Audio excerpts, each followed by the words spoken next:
The Roman Emperor Hadrian ruled the Roman Empire for 21 years. He was the longest-serving emperor since Rome's first emperor, Augustus.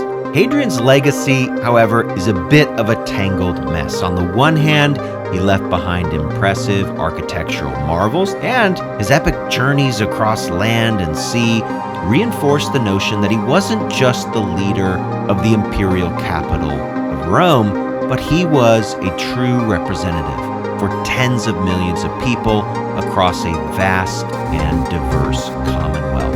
And yet, both his early and his later years were strange and shrouded with intrigue and animosity. Near the end of his life, one senator even cursed Hadrian right before he died. And as we'll see today, amid this mess, Hadrian managed to set up a succession plan that ensured 2 generations of stability. Let's sort out the last years of Hadrian on this episode of the Pax Romana podcast.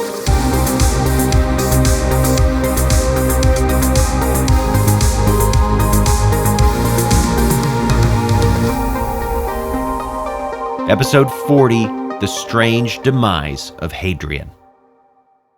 4 years after the mysterious drowning death of his pederastic lover Antinous on the Nile, Hadrian returned to Italy in AD 134. The emperor was childless, he was getting older, and his health was declining. A peaceful transition of power, even in the Pax Romana, as we have seen, was no guarantee. But Hadrian, if he wanted, could ensure that his death would not spawn another round of civil war if he would just adopt an heir. Hadrian certainly seemed aware of his mortality. He began constructing his mausoleum outside the city of Rome, and we talked a little bit about that building, which is still standing, in episode 37. But constructing the mausoleum was the easy part. The more difficult task, at least for Hadrian, was choosing his successor. As I said, he wasn't able to produce an heir. He also had, we'll just call it, a unique personality. So Hadrian was a perfectionist, and his standards were exacting. This is, as you'll recall, the same emperor who forced his soldiers across the empire to perform maneuvers for him. He inspected their living conditions. He grilled their commanders. And then his feedback he would inscribe on stone so that future generations could be sure to know exactly what he thought about all of these different groups of soldiers. Hadrian also, it won't surprise you to learn, was a micromanager, and so he wanted to dictate not only his immediate successor, but his successors' successors as well. So he had to vet not only Rome's leading men, but also their sons. And then lastly, as we know from episode 36, Hadrian was ruthless, and he would end up breaking his promise to the Senate that he made at the start of his reign. This was a promise that he would not execute senators without a trial. Hadrian had to pick a successor because the guy that was sort of serving as his unofficial successor, a man named Lucius Julius Servianus, was very old, much older than Hadrian. In fact, Servianus was in his 70s when Hadrian took over the empire in AD 117. Other than that, though, the guy was a great pick. He had served as consul twice under Trajan, and he'd served again under Hadrian. But by the year AD 134, Servianus was approaching 90 years old. But he did have a capable grandson. So even if the elderly Servianus died shortly after Hadrian, which of course everyone would have expected, his grandson presumably could take over and rule with some stability for maybe a few decades even. But weirdly, Hadrian changed his mind, and he disinherited Servianus in favor of a different heir. This of course meant that Servianus's grandson was also out of the picture. Only rumors survive, but it seems like they may not have handled it well. Sources even speak of an insurrection. And whatever happened, Servianus, as well as his grandson, in the end, both ended up dying. The Roman senator Cassius Dio who's one of our few reliable sources for what happened, claims that as Servianus prepared to commit suicide over the incident, he called for incense and fire, saying that he was going to offer a prayer to the gods. And instead, this is what he said, quote, "That I am guilty of no wrong, ye, O gods, are well aware. As for Hadrian, this is my only prayer, that he may long for death, but be unable to die." And that's reported by the Senator Cassius Dio in his Roman history. This is a powerful curse, and it was also a predictive curse, because Hadrian did, from AD 134, suffer greatly during those last years. He was constantly sick, he was bleeding and had some kind of consumption and dropsy, and then in AD 136, his wife Sabina died. Now, as I said earlier in the podcast, their marriage was rumored to be an unhappy one.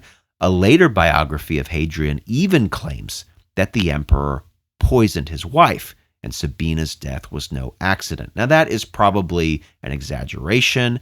It might be a lie, but we know that Hadrian was in deep despair as his life wound to an end. We're told that Hadrian even attempted suicide a few times. So with the emperor not long for this earth, time was running out. He needed to make a decision, and he finally settled on a man named Lucius Commodus. But this was a pretty odd choice. Lucius was a backbench senator at best, a man still quite inexperienced in his late 30s.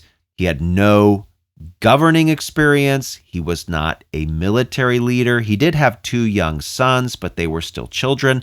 And worst of all, Lucius, Hadrian's chosen successor, was about as unhealthy as Hadrian was. But Hadrian pressed forward with the adoption anyway, and members of the Senate didn't like it, but they complied, and they awarded Lucius the title of Caesar.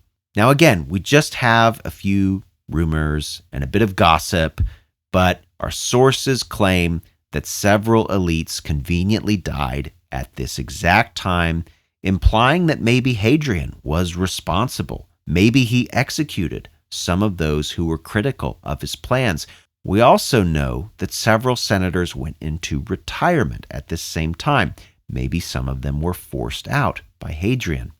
So Hadrian needed to get his heir sometime in a position of governance, and so he whisked him away to the provinces along the Danube. This would include Dacia, and as you know from episodes 29 and 30, this was a contested region, and the new Caesar could gain some experience. He might even pick up some glory if he managed to kill a few Dacians here and there. And he did. After a year away, Lucius was pretty successful, and so he came back to Rome to report to the Senate on his accomplishments. But before he could address the conscript fathers on the floor of the Senate, he suddenly became ill, and on January 1st of AD 138, he vomited up so much blood that he died. So now Hadrian's succession plans were unraveling once again, and Hadrian, in an effort to just preserve some of what he had originally planned, decided to strike a deal with a more respected senator, one with a longer history of service, a man named Aurelius Antoninus.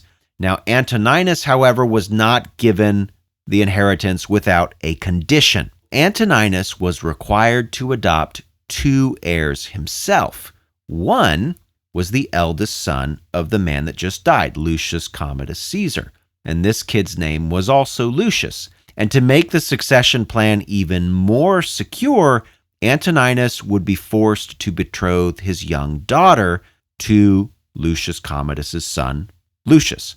Interestingly, by the way, both of the children were probably right around the same age, 8 years old. So it'd be a little bit before they were actually married. But as I said, Hadrian also required Antoninus to adopt a second heir. And this spot would go to a teenager named Marcus Aurelius Verus. He was the nephew of Antoninus by marriage, and he was also betrothed to the late Lucius Commodus Caesar's daughter. So Hadrian essentially manufactures a family with this succession plan. But as we'll see, it actually worked, and it secured a stable transition for both the short term and several generations after. And it's a good thing Hadrian got this thing sorted out, because it was just a few months later that his reign came to an end. At a resort town near Naples, on July 10th of AD 138, Hadrian passed away. He had attempted numerous times to end his own life. At one point, he even ordered his physician to poison him.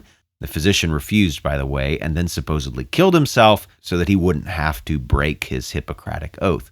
So Hadrian ended up dying in great pain and suffering of whatever the illness was that had plagued him. Some historians think it was tuberculosis. Honestly, we don't really have much of a description of the symptoms, so we can't know. We do know that Hadrian's body was initially laid to rest there in the region of Campania, but then a year later, his mausoleum was finally finished, and so his body was exhumed and then cremated, and his ashes were sent to the mausoleum.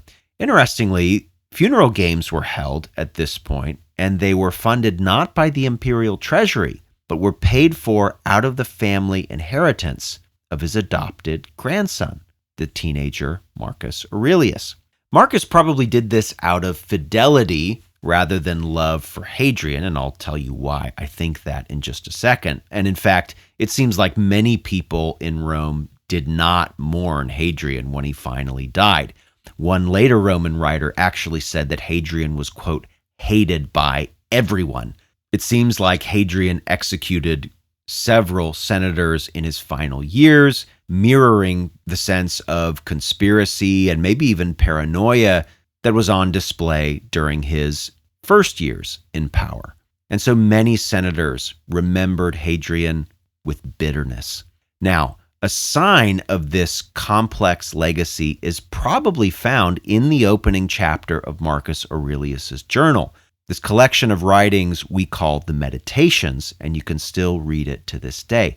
Now, the Meditations opening chapter is pretty interesting because what Marcus does is he thanks, and quite voluminously, he provides a bunch of anecdotes on many people that influenced him and helped him from his first years all the way to the end of his life. And there is one name that is conspicuously absent amid all of those who were venerated, and that, of course, is Hadrian. What's funny, though, is Hadrian's death does mark a new chapter in Roman history, but many of the marriage networks, the patronage connections, the inheritances that came out of Hadrian's reign, and also to a certain extent the reigns of Trajan and Nerva, really laid the groundwork for the next 50 years or so of Roman history. These intricate connections shaped the political landscape. The families and the men that were put in positions of leadership seemed quite competent, and so what we see is a period of relative stability. So much of the Pax Romana was not exactly peaceful, but from the death of Hadrian for several decades, it seems like we see the Roman peace finally live up to its potential. And we'll talk about how prosperous this period was on the next episode of the Pax Romana podcast.